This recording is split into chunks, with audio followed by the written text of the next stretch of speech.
qui êtes très très nombreux devant vos postes téléviseurs pour suivre cet élément qui n'est pas le moindre, bien sûr, votre émission Cours des Grands avec Papa Boss.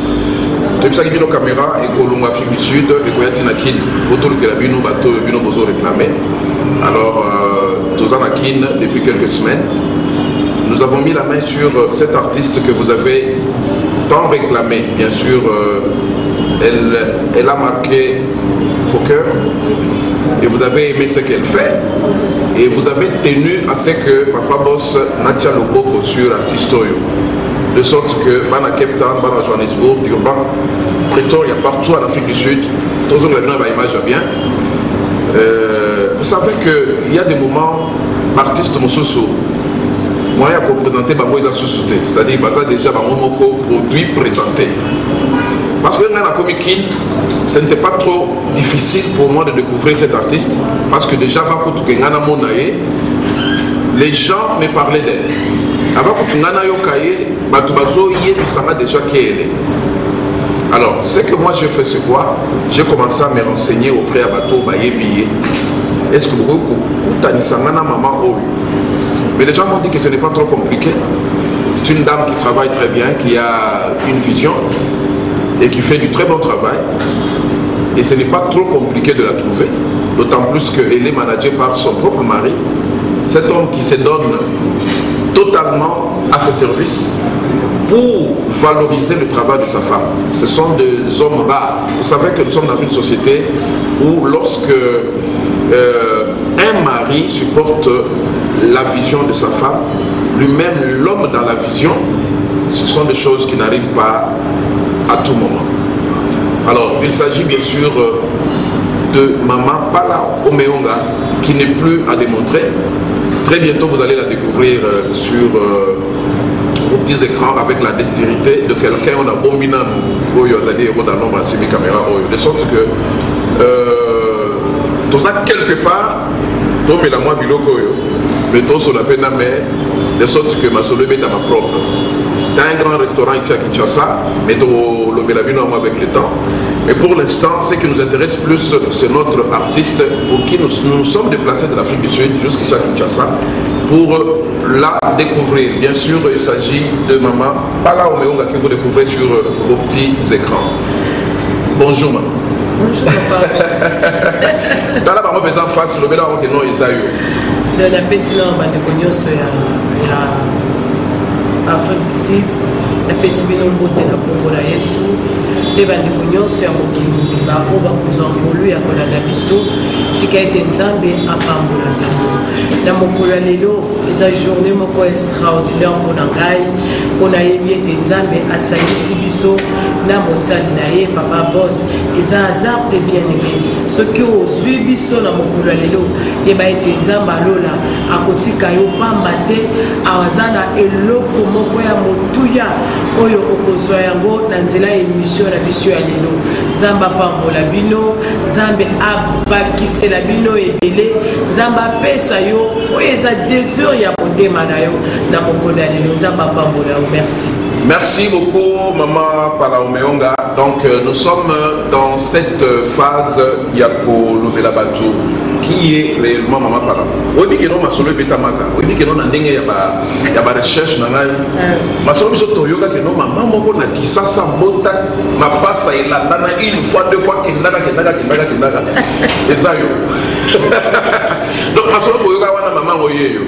Alors tala ba moi face confirmer pe lisusu que non ma passa malamoko malami balebe continuer kana ma solo ngo ezayo. Je dis gloire à Dieu parce que Bible lobi na biso boye bana bazali bamboli oyo apesaka na bakoya ye Papa Boss. Nzambe apesaki nga bamapasa ya liboso ya mibale ya misato mpe ya minei wana eza bamboli ya monene oyo tolingi toyebisa mpe na ndeko oyo azolela na ndako na ye azwi tan mikolo ebele ta mosusu basi bamelisi mai ya terase basi bayebisi yo fotongola pilipili fozwa banzete songolo pakala mpona ozwa mwana nalingi nayebisa oke libamboli ya mwana nzambe nde moto apesaka yango.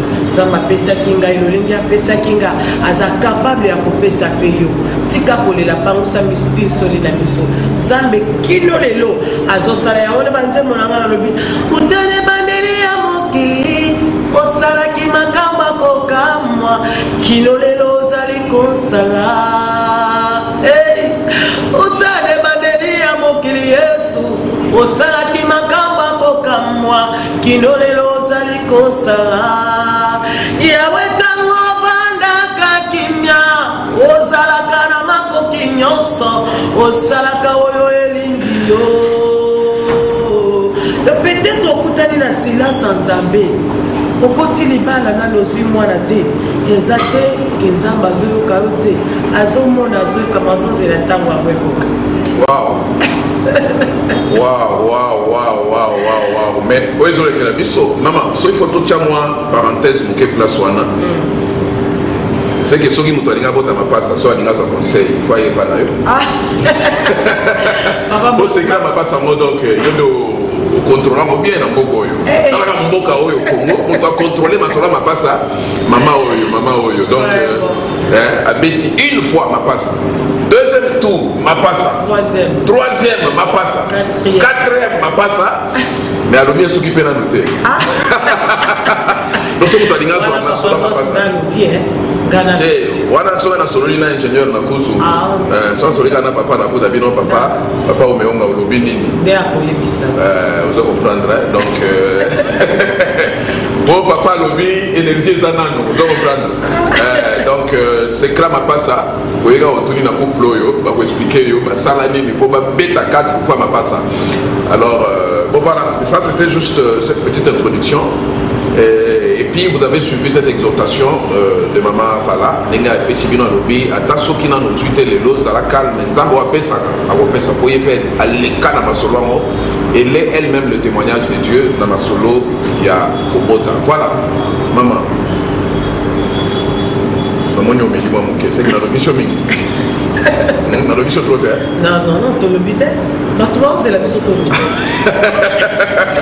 mais voilà d'abord c'était avant que ngana sengo yemba no so yembaki normalement tu fais la banana na boyemba parce que ça pour ça na ngai fais la banana capella mais maman waza matata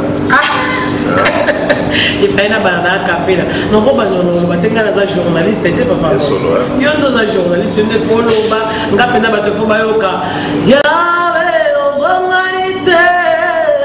otikali komongana te papa na ngai esena ngai ye atali kamona ngai umeli merci chikolo bakoyi bon voilà père na ngai bana tozokota malema na masolo il y a des gens qui me disaient toujours que non mikolo oyo nakini ekomi po bandima yo koza moyebi ya solo ozala mpe kitoko po emoko te mpe ekomi koévangéliser et puis namoni mama palango donc normal quoi.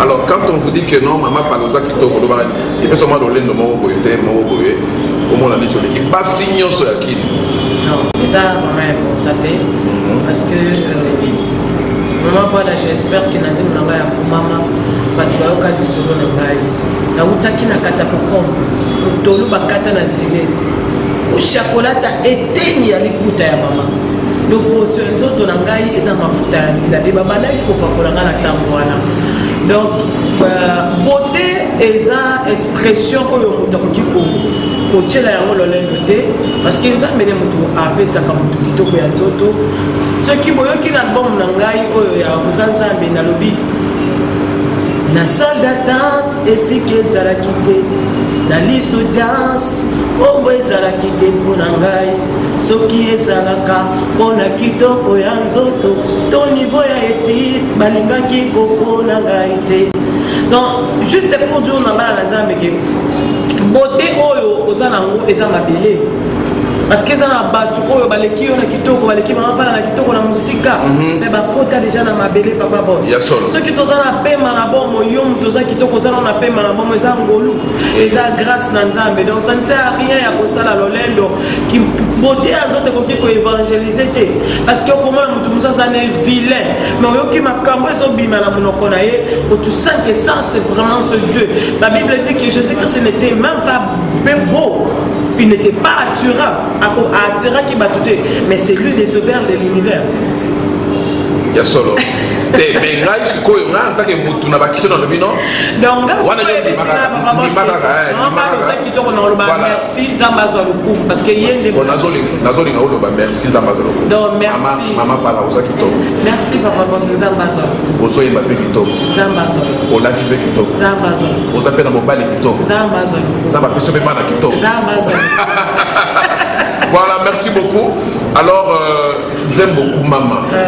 J'aime beaucoup Mona Kinano et mon histoire pour Bimba. Ce qu'on est à ma solo, mais là qui est tout le monde qui s'abat tout, que on est quand même à profiter mon voyage dans la Katina Gillette. Et puis, écoute, ta maman va sauver un abonné de course sur l'ayo. Et ça, on exagère quand ton fille pensait les gars comme modèle, on exagère tout d'abord. On a exagéré le modèle. Donc, juste un instant, on a mis la solo et la finance. nazobeta lisolo ya vie na nga mpona koedifie mwana na nzambe moko oyo kino lelo peut-être nga namoni mwinda na nzambe epeli te na vie na ye akoloba non ngai peut-être mokili elingi nga te ta mosusu nzambe ayebi nga te nautaki na kata kokombe na famille ya pauvreté ya makasi papa na biso asenya mama na ngai mokati bilanga ayebaki te kosalela mwana na ye po ya mataki kakenda sepene te ayebi yango te me nzambe asungi ngai na bacondition wana nabotami nakoli nazwi vaccin moko te me nazwi tétanos te nazwaki infection te na motolu bakati yango na gilete mais etikali kozala infecté te. Tout ça c'est la grâce de Dieu e nzambe abateli nga na lolenge wana mpe nakoli ntango nakoli naye kocomprendre ke na bisika oyo ntango na déplace na longwe na mboka na nga na komi na Kinshasa namoni ke na bisika oyo nzambe azwaki nga vraiment ezalaki mosika nde epousse ngai nayeba nzembo ya komama mpona koedifie mwana na nzambe moko. Peut-être dans un mboka moko partout dans le monde azomona misère makambo ezosimba te nalingi nayebisa na moto wana ke tika na yo kose sous-estimé parce que soki lelo nano omoni bilaka na nzambe likolo na yo te okanisa te ke nzambe ayebi yo te nzambe ayebi yo e azozela ntango na ye ekoka mpona areleve yo alongola pasi wana oyo eza pembeni na yo mpe lobi moto yango mpe akotémoigne. Donc, nengo yimba ba nzembo na yo oza sûr que message comme que pas bato. Oui. Osoka ba témoignage. Ebele papa boss. Ebele makasi. Basoka kana ko témoignage mais jamais na yo ka ba nzembo na yo ke no moto yo ka ba nzembo na pamba ma bika. Moto yo ka ba nzembo na nga. Ala ni témoignage na yo pe pas ça asaleli maloba wana bo ya bota pe. Est-ce que osoka ka lo nengo na to osoka ka na oyemba obinisi bato sile nzemba mo pe impact zakate. Papa boss parce que ça mon paya moya botambuso na vida Kinshasa na banda ko basi mo vraiment couple belé na tana bakoza la tan nombre ba 5 6 tambwisanga te o mutu ayoki message namoni papa to tambwisa yo yo pe tambwisanga na lega pa to na mera mutu ayoki message papa azwi nzembo ya kumama a méditer nango eza na mwasi moko tobeta concert na Africana Palace. Oui. akoti touti na Africana Palace aye na ba téléphone na ye akangi ba photo ayebisi ba ndeko alobi kokanga nga photo parce que na ko témoigner a témoigner aye azwi ba photo après une année da mwasi wana abengi nga mpona ko témoigner abi maman pala nasali 15 ans de mariage na botaka te naye na concert na yo nabondeli nzambe elongo na yo nazwi banzembo na yo nakomisi yango vi na nga mais lelo oyo nzambe asali nga faveur nazwi mwana na ngai ya mwasi abotami mama mpana yaka tokumisa nzambe eza su na mwasi basi mosusu akobengo na telefone oke na ndako na ye bosambeli ensemble après avoir kosambela kaka na meme mwa wana moto alobi nasali 3 à 4 ans de mariage nazwaka mwana te nabondeli na banzembo na yo nzambe apesi nga mwana te nini nalingi nalobala bana na nzambe nzambe apesaka bana aza na bomoi nzambe apesaka mabala aza na bomoi nzambe oyo akangolaka mutu na bokono oyo aza nango aza na bomoi nzambe oyo azodelivre kino lelo ozalaki na maladi moko deja nzoto na yo nyonso eza épuise esili mpe nzambe apesi yo lobiko azali nzambe aza na makoki ya kopesa lobiko Mais ça c'est vrai maman. Alors sans plus tarder, j'avais voulu mon témoignage au précis. Public et Afrique du Sud, notamment extrême K. Nous sommes ingénieur tout à l'heure là. Un clip très bien réalisé, message trop profond. Et puis, Mary Moko Pesa, Amekiko, pour exprimer Malobazo, le bar n'a image, ça m'a beaucoup touché personnellement. Alors, suivons d'abord ces clips de la chanson Koumama avec Mama Pala Omeonga, et après, nous revenons. C'est juste un extrait pour te dire les bino. Tango la tango Miko Legoya, les sous bien. On a beaucoup de dans la maison parce qu'elle est produite par Kin Express, qui est une grande maison de production, d'édition, d'édition, de distribution et même de la promotion au niveau du monde entier, parce qu'Kin Express avec Antoine Katoto que nous saluons, qui est présentement en dehors de la République démocratique du Congo. Donc c'est quelqu'un qui fait la promotion des artistes. Alors suivons d'abord cet extrait de 3 minutes au maximum et après nous allons sur le plateau. Suivons. Elohim Kumama, Kumama Nzambe nanga ye, Kumama na yo. Papa nanga ye, Yesu uzali malamu otonda bokoto papa, obongi na kembo yo mwana na pate.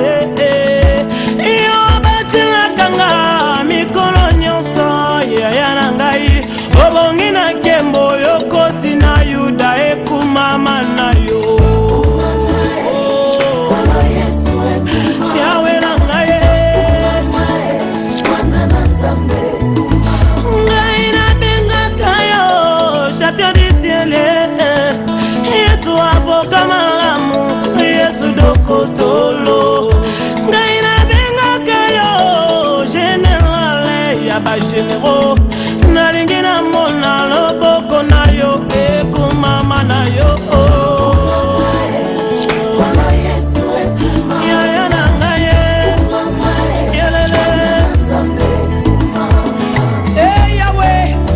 Kakabato oyo chabile moteshilo Hoko kisaka fidel mabilaka na yo epai ya basali na yo Yawe yonde obenga kinga ipona yembela yo Otala kite esika nini oyo ngana buti Otala kite esika nini oyo ngana motami Kasoka kolinga mafuta pona salelaka yo Kumama Yesu, kumama pona nyonso yo saleli ngai Kaya na motamaki kuna na mboka nakata kokombe Otolu na ngai bakata na silete Kushe ya kulata etenya liputa ya mama na ngai Loposo ya nzoto se mafuta ya mbila Ya yo kotinga osukolinga ye mokonzi Opezinga valeur na miso ya batu Lopo nango ya nini na kosalela yo Yesu Ya mbalo yembo ya motema nanga Kumama na yo Moninga nanga ye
Malamine Yesu.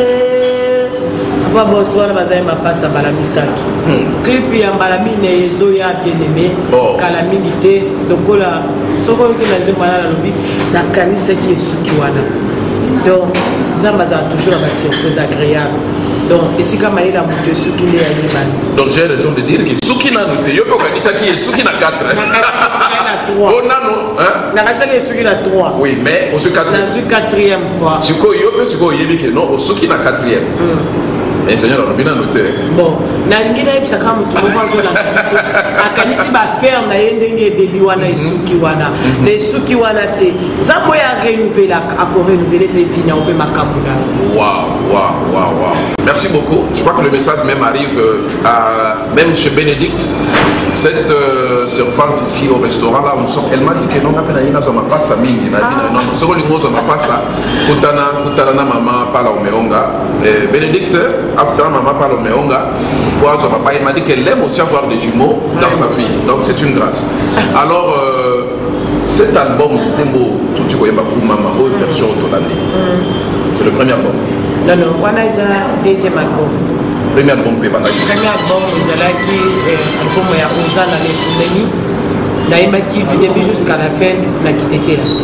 Na quitté là, naïma qui Ozana. Ozana les Koumeni, Massiye. Papa Kadia Doke, Massiye. Papa de Lolongo, Beta Ololengwe Malo Elamine. Ongagara Sara Kambo, Beta Ole. Naïma il a quitté là. Il Ozana na mwana na bate. Ozana na mubate lipo ya sala kabikamwa. Donc yende azali sanko na yaka kotika basekele na ngai ya motema. Yende azali libanga wesini bomo na ngai. Wow. Voilà combien de titres na bon. On a qui 6 titres. Qui était la caca. On était bien tout le monde va regarder. Mais Bandeli ça va toujours passer papa boss. Et Bandeli a vu gana ko tout à tout le truc de Tekan bon voilà bien les côtés la banda ka bato surtout que les aki codé la dialecte na ngai.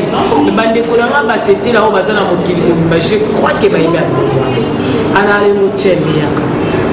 Wow. Donc bayebi bayoka yango petit lelo ba continuer ka kuluka yango album wana ezali nazote kapé ba CD nango eza na ba support ko ezo continuer ko somama après wana te ko la deuxième album oza ma o to bengi oza malamu eza na combien de titres zaki na 8 titres wana na kati wana tozana oza malamu yango moko tozana utane bandeli tozana fololo tozana kumama tozana Elohim donc ceux qui nous asombi album wana oza malamu ayebi ba titre nyonso ya album ya oza malamu. Donc après wana les ambaye ko pesa biso sur troisième album Ozanzambe autres mono Ozanzambe donc album ya sika oyo eza sur le marché ba CD nango ezali ba DVD ceux qui mutabeti na Kin Express Production a okuta ba clip mibale o mama pala asali ezoleka na internet na YouTube et puis bandeko bazana Kinshasa to ça la promotion na ma chaîne télévisée et au va ya télévision à na Kinshasa ceux qui mutu azana besoin à télécharger yango ceux qui a côté na site Kin Express Production a okuta banzembo nyonso mama pala vidéo ba simbio na Kin Express ko c'est que vous avez se retrouver pour Kin Express axi maramoto pas mater ce qu'on se retrouver était na kamwe donc il y a un monument ça va quoi. Papa boss batumi bale batambola nzela monte sur ba yokanite. Ata yo na maso na ndako sur ba yokanite o vanda te. Wana mtsanga kati donc donc papa Antoine la profiter na PC monte siki azali na libota na yimba. C'est mon grand frère. Aza papa malamu aza par rapport à maman pala jusque là na yebi que tozo marché sans problème zamba pambola ye zamba pambola bisala na yebi makambo na ye nyonso maman pala aza produit na CD oya Ozanzambe eza produit na Kin Express Production zamba pambola. Ok, c'est bon alors, vous savez que dans cette émission, nous sommes dans un grand restaurant ici, mais il y a beaucoup de gens qui viennent pour la maman pala. Mais là, les qui savent, podium to na sala nini mais tellement que notre public ezolanda oti partout tito bomba pe na restaurant tipo moni na zo benga batwana bo donc public ezali et moko boye na ko pesa bango maloba ba témoigner sur maman pala bon voilà voilà nous sommes en train d'évoluer album nini oyo bimisa o sepela nango Papa boss ozala bana combien? Oui, que tu es dans un abana 4 2 garçons, 2 filles. Donc 2 filles, 2 garçons, parce que les aînés sont 2 filles. Là, c'est pas là-bas, moi, je sois. C'est comme on a des gens qui ont un album, il a séparé. Tu connais pas? Oui, mais il y a un artiste qui est mais bon, la séparé un album à l'égosso, hein. Donc, la ligne est parce que yo, on a cabana, on a moi, mon bolingami.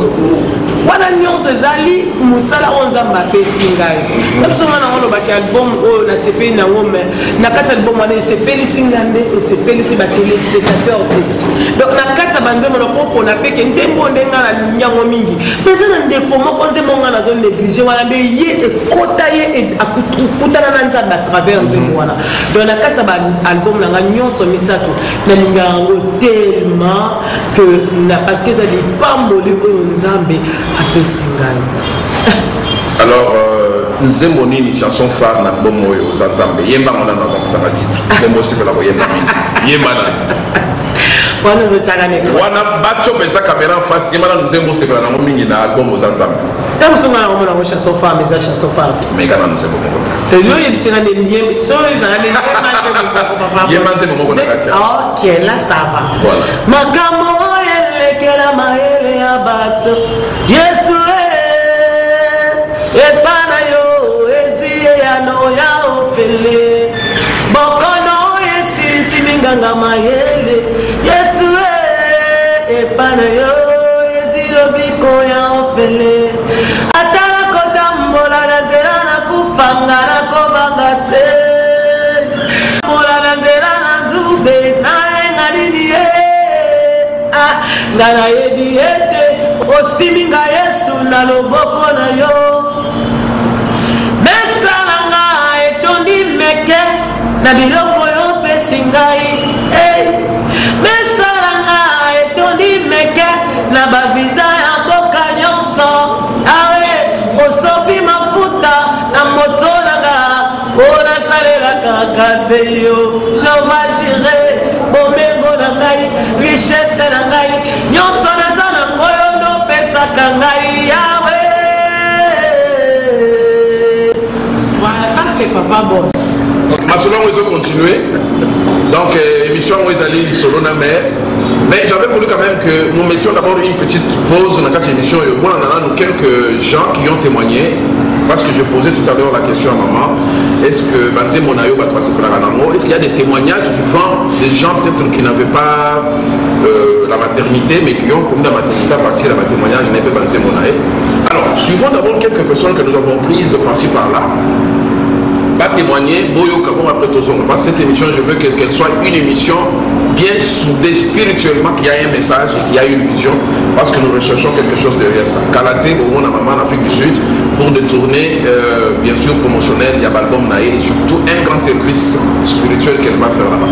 Suivons quelques témoignages avec quelques sœurs que nous avons rencontrées, après nous revenons. Suivons. J'ai un témoignage de la sœur. Il y avait ma tante qui a fait 6 ans de mariage, elle n'a jamais accouché. À 5 fois, elle tombe enceinte et annonce à ma couche. Et après, Dieu a fait grâce, après 2 ans encore, elle a eu un enfant, un garçon. Maintenant, il a 11 mois. C'est ça. Donc, comme je passe ici, si je l'appelle qu'elle est ici, elle serait vraiment étonnée. Elle aura envie même de parler avec la sœur. Je vous demande de bien suivre ces chansons. Elle fait un marketing pour Christ. Elle ne chante pas pour chanter seulement. Elle nous prêche, elle nous édifie aussi. Bon, c'est un témoignage vraiment. La sœur est un témoignage pour nous. Voilà. Nalinga maman parle tellement. Donc, on ne peut même pas imaginer. Banze Mboni, nalela en fort. Il est mort dans mon donc bien ma casse. Et c'est bien. Quand tu es belé, tu as dit que maman parle, vous n'allez jamais dessus. Donc, merci.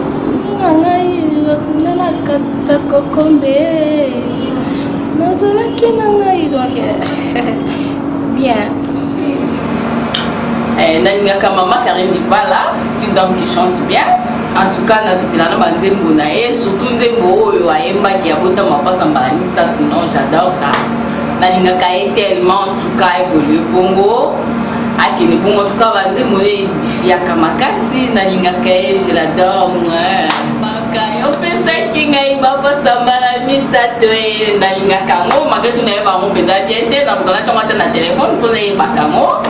Nalingaka banze moné bien dans la petite sœur nanga impaka banze moné très bien interprétation voire même l'église. Nalingaka makasi yakoba bongo en tout cas aza vraiment modèle pour nanga. Voilà, c'est quelques commentaires, c'est sans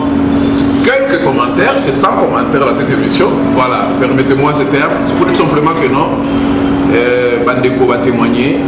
Tiba lo bakeno banze moi maman et comme moi maman tina l'église wana esalinga moi bien mo et ça le ndenge papa boss biso moi to kama wezate parce que ça les ba promesse ya nzambe nzambe ce qui a pesi provision a pesa ce qui a pesi vision a pesa toujours provision nzambe ye mo konde asimba ba mitema ya bato na moto asepela na moto o ba musicien na Kinshasa koza tellement ebele ke soko bandi koza pe omona ke bande ko bayima kitoko koleka mama pala bazali bao pe bazoyemba lokola mama pala bazali mais dans une ngolu quand même ya kozwa pe grâce na miso ya bato bato basepela na ngai eza makasi na ngai eza nzambe pe tolobaka gloire à Dieu bato balobaka no osalaka style ya mama Micheline Chabal bamosusu balobi no ozalaka na batembre neti ya Lord Bongo olandaka bango ere moko neti oyemba lokola Alice Ali donc yo sikoyo olobi nini oza yo eza yo zokobela ona oloba tu es l'original ou bien moi copie conforme en fait toza na Kinshasa maman pas la routine intérieure avant maman pas la musique ayokaki Mama Chamani avant maman pas la musique ayokaki Mama Laure avant maman pas la musique ayokaki Mama Alice Ali donc kozala ke naza copie ya motu te eza ekozala olokola orgueil parce que nayokaka bango nayebi bango très bien nayebi banzembo na bango nyonso to baza bandeko na ngai nalingaka bango mingi misala na bango esunga vi na ngai donc napamboli kaka moto oyo alobi ke nayokaka bango nasepelaka na bango nakokaka bango nzambe azwa lobi. Voilà, mais dans mon coup c'est dans le billet original, il y a Zaye, il y a Yoka Bango, c'est-à-dire pour comprendre. Mais on a Boyoka, on a comprendre les Zaye, il y a Zaye. Alors, oui maman. C'est la modèle de la mission c'est Jésus-Christ. Mais Jésus a yembaté, bon voilà. Notre modèle c'est Jésus-Christ. A yembaté. La paix c'est la nion sur Batangi. Oui. Ça va continuer. Soutenir bango na misala na bango un jour on n'a pas comment le cola nani donc on va Micheline un jour le cola et donc on va le cola maman Laure non Micheline est artiste monene na mboka o maman Laure est artiste monene maman Alice Ali est artiste donc bato wana nyonso baza artiste nikete baza minene makasi soki nzamba pusinga pembeni na bango nazala na koloba gloire à Dieu. Donc, il y en a nos artistes là, ça n'engage que vous. Il y a des Afrique du Sud, pour rien. Pour votre information, maman parle là, mais on a des artistes mon nez dans beaucoup, on a senti que non c'est bon. Baka la pété à so 4 sous brazawa donc ba conseil sur les fêtes na yoka ngai ba brazawa ba bengi ngai nazana conseil voilà on comprend ma solo moi donc c'est pour dire que ba bengi saka mo tozana le comme ça alors je suis très content mais boyokani on dit maga même on dit maga bango tingo lobi on dit maga bango nyonso on dit maga bango c'est bon hein partie nyonso ya ba maman wana on dit maga bango mais biso de wana on est à famille on dit maga bango na confirme que je suis na répéter alors maman nawe tozali kozela yo nawe monga ekokiaya tolingi tokumisa yo yo monganga ya milimo bakobongi na lokumu asila yo mama ozali nzambe wow ya mama Laure pe mega motema na ngai ekumisa yo te wana na yebi yango ekomi ntango ngai mpe na mona ekomi ntango ngai mpe na nsima yesengo na ngai emonana na miso ya bato tanga bitumba eleki ekomi mpe na ntango oyo ya pasi epesa miranga ete. Alors soki tolobi totuna lisusu omeka mpe lisusu ata ya mama alisali mama alisali wana bato ne oyebi nanu mama pala so oyebi te lobaka kati. Le feu est allumé aujourd'hui, le feu est allumé aujourd'hui, le feu est allumé aujourd'hui, chantons alléluia, le feu est allumé. Wow. Alors, quand tu as avancé pour bana mibali, tu as nous quoi tu nous cites. Nandi mao. On a comprendre que mais quand on a dit nandi mageno, on se pela kana ba maman, on se pela pena ba papa. Aux artistes. Bolanga moi etelemi.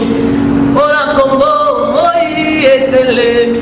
Atai delingaye, atai legelingaye, nakobangate azali na bomboye. Voilà, voilà, on a bêté le maboko comme ça. On bêté le maboko. La bêté le parce que on a la maman va soka kaka na banze baba maman. O meki ya mwana bali bono na yeba kabeza bien te ba tempo na ko kaka mais yo ko ki yango. Ah non non, pour des choses. D'abord on parle ma foi bali. Tikolo baba. Ko me on azana ba gam na nyo so ba gam do. Banze monyo so yo mto kompoza ba to papa pe chaka. On connaît on parle la proposante pour papa. Oh. On parle à travers la collaboration dans mobile là. De maman parle à Aza pour interpréter banzembo ya papa au meonga. Donc na pamboli nzambe on a appelé ça mobile malam. Mobile oyo azo soutenir vision na ngai. A comprendre que na kati ya mwasi na ngai aza na eloko nzambe pe andimi ko soutenir eloko wana grâce au nzambe cha kikati na ngapona ko sunga libota na nzambe nyonso mokili mobimba bato nyonso sika bazali nzambe pambola papa au meonga na ba mapasa na biso mbala minene. Ah oui, madame. Ce papa, au meilleur de la lobby, la cocomali sous nzembote. Carrière dans le pays. Et moi, il y a le parce que c'est un serviteur de Dieu. Azo ça la volonté ya nzambe. No bande ceux qui nzamba lobi pona bino pona papa au meonga. Alongoli inspiration au koma banzembo mais avant ya sala yango ça veut dire que ça préparer le maman parle. Donc nzambe soka sangisa biso pour la bongo. Tout s'est complété. Donc sur 30 zembo oyo yemba. Attends mon koto composa ata yo maman. Pas comme la kayo kaka.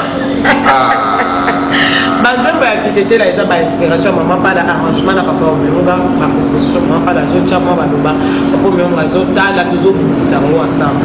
Mais banzembo soko kilo ko la nzembo ya motema nanga etonaka na esengo tango na pusana kali boso na yo yawe wana ya yo mokoti wana eza banzembo ya papa omeonga composition ya papa omeonga donc afandi ye moko na azali na salon kutonga na chambre na lali yoki mutu azobeta guitare mikolo nyonso yesu na bomoi na ngai akotatolaka bikamwa na yo mikolo nyonso yesu na banzela na ngai nakoyebisa bato makambo osalelinga maloba na monoko ekoki kosila te. C'est mon album. Oh, tu connais pas boy. On déjà, n'a pas boy. Le quoi na ebominga déjà. C'est moi le koyo kanga ninge na yoki wana ebominga. Nzembo wana eza banzembo ya ngala papa obonga so katan. Wow, non c'est un très bon compositeur parce que lorsque nous écoutons ça c'est tout des chapeaux bien inspiré. En dehors ya ingénieur Azadiak. Canapé de pasteur, on dit bien on dit. Gloire à Dieu. Voilà. Ce qui est au meninga moko na zongi kin na yeko consacré. Alors nous sommes en train d'aller vers la fin de cette émission. Maman, vous voyez que non, Kalaté, tu commences une tournée dans l'Afrique du Sud, l'Afrique des autres réclamés. Ouais. Alors, qu'est-ce que tu peux réserver au public congolais de l'Afrique du Sud? Pour papa boss, dans une semaine, dans la zone de l'Afrique du Sud. Nabandiko la kisabango ba image na yo. On a bien. Alors, après, au monde en live, qu'est-ce que tu leur dis officiellement dans la minute yoyo? Tant qu'ils en face, dis-leur quelque chose. Faut déjà pas commencer là. Merci. Bandeko nyonso ya Afrique du Sud, bakongolais nyonso oyo bavandi na Afrique du Sud nalingi nayebisa bino yango ki nalingaka bino mingi parce que bossa la fierté ya boka na biso kuna maman pala naza juste conseil na nzambe servante de Dieu naza wana mpona kokende bisika nyonso nzambe aotinda biso surtout mpona koévangéliser tozosenga na bino bapasteur baévangéliste baintercesseur baintercesseuse ya Afrique du Sud bobondela mpona biso mpona nzambe akokisa posa ya mitema na biso par rapport na tournée oyo toza nango ya kosala surtout na mboka na bino kuna nzambe asala biso grâce d'ici là eloba papa soki toza nano na bomoi c'est que kala mingi te tokokutana nzambe apambola bino merci beaucoup. Voilà, là nous sommes en train de terminer maintenant. Toujours chuter, toujours cabaret, toujours tika. Maman zo kende na bakli. Na moni manager na ye zo tala ba baba aussi ça ma maman bango be. Baba se fait comme Azali, responsable de l'émission na kangina no bango be pendant 2 minutes que ce soit beza wa. Dans la mer dans la posa au banane malgré clip au canapé te bazo traverser sous Brazza, ce qui les autres qui l'ont dit ce qui me colonie ils sont tellement pris dans Salan Zambekoto. Nous avons vu ce qu'ils font donc c'est sans commentaire. Ils sont tellement pris, on sent que non, pas au travailler. Hein? Papa toujours au four et au moulin, tika mamate. Donc bon, calapé de bon, papa il a sa vie héros dans l'ombre. Donc peut-être si tu as quelques personnes que tu penses quand même remercier ou saluer dans cette émission, hein, mais comment ça n'a été jardine, magasin, comment ça n'a été. Pour ce qu'on pose une émission, on a déjà ça tout tito là, lobby, wana merde, parce que l'émission est stylée autant qu'il était. Le gars songi, il y a fait monsieur de monnaie, yo sali maquiller les belles sur maman par la côte à reconnaître. Pasteur jardine sur la ramène à WhatsApp. Voilà. Nalingaki mingi, ayebisanga bibanze monangai, zitunze mamote mande ya interprète à l'église là. Voilà. Napesi pasteur Benjamin Boté, pasteur Benjamin Lukula. Voilà, c'est le papa de FEF, ministre de l'Urban. Voilà, président de la Ligue, il y a un pasteur francophone à l'Urban. Un homme très bien, très respectueux, très respectable, un homme sérieux, honnête. Je l'aime. Tout cela, de temps en temps à WhatsApp. Ah oui. Je crois que ce qui nous a souligné, à tout cela qui n'a pour Solulana, papa, et puis Tokoya, la site. Et Zambé a canisé bango na musala o bazo sala ceux qui ont peut-être besoin à côté en direct na téléphone ya maman pala a combien la biso le numéro oyo 09 99 35 59 46 va le barami 00 00243 on a tout déjà na c'est écran on a baso mon déjà ou bien ba bengi na 085 0078 124 85 00 178 124. Voilà, on travaille en collaboration avec mobile. Nous travaillons en mobile. Tout comme de Rose Papa, mais on va se déranger. Asa mobile ya maman pala. Makamyo sokoye bisa. Kweli moko mutu soko za biza ko benga ayoka mama ya mama. Alléluia mama allo. Ayoka papa allo. Abi ni ya musubo ozu wate oyo ko téléphone mama kaka na maboko na ye. Ezaka bongo te. Eza suate de fois ta musuzo na déplacement. Tota musuzo na zolamba. Yenda za téléphone na salon. Foka kama mela matu kama ko sona meza na passion mama pala. Mais ce que moni pesa pe important ko sona papa o mengo. Yebise kama kamyo so sona na kosa et ça et comme à la siège de biso et comme à la matin de biso nzambe soka songi biso to répondre à la procès à Moutoine. Voilà, merci beaucoup. Ça c'était Maman Pala qui disait que elle et son mari travaillent conjointement. C'est-à-dire soko bengi Maman Pala, eux qui papa yambi, kobang et Dorothée, ils travaillent ensemble. Alors nous allons terminer cette émission par cette belle chanson. Tu nous proposes quelle chanson? Tout ça dans mon émission, c'est mon roi bien. Non, je propose à Elohim. Soko solitaire. Bamokili bakoseka bakotunanga nzambe na yo aza wapie Elohim papa salelanga ye donc mwana batu nyonso ya Afrique du Sud basavourer. Merci beaucoup, merci Ketia, merci Bénédicte, merci Mira, merci. Nous étions ici bien sûr là, nous saluons bien sûr l'homme que nous avons rencontré à la réception qui a travaillé avec le manager. Nous disons c'est un grand merci au manager et puis il y a papa Mike qui nous ont très bien reçus en bas. Et nous voulons leur dire merci pour ces cadres qui nous ont donné Everest Hotel, qui est parmi les hôtels à Minene, à Wanakatiaki, Papa Boss Naïna, Kin, la vivre Everest. C'est que c'est bon. Alors, on va y aller, Souka. Album Maman Pala, tous les deux albums, aux Amaram, ils sont disponibles, aux Anzambe, ils sont disponibles. Dans ma maison, il y a Kin Express, partout aux Alliés.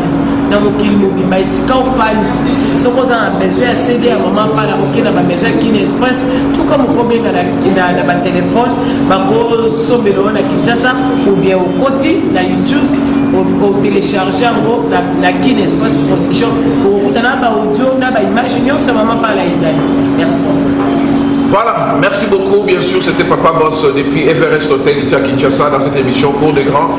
Je recevais Maman Pala Omeonga qui est une grande artiste qui est en train de monter sérieusement et très bientôt nous allons la recevoir en Afrique du Sud pour une tournée promotionnelle. Bien sûr, grand merci encore à toute l'équipe technique et à tous ceux-là qui nous ont suivis. Merci chez vous et à la prochaine. Ciao.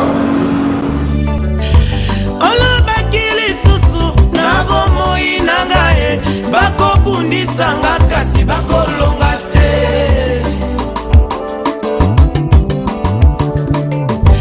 sokosali te yaya bamokili bakoseka bakotunanga nzambe na yo aza wapie ah papa bundelanga ye ah papa salisanga ye Elohime papa abisike yoso baluka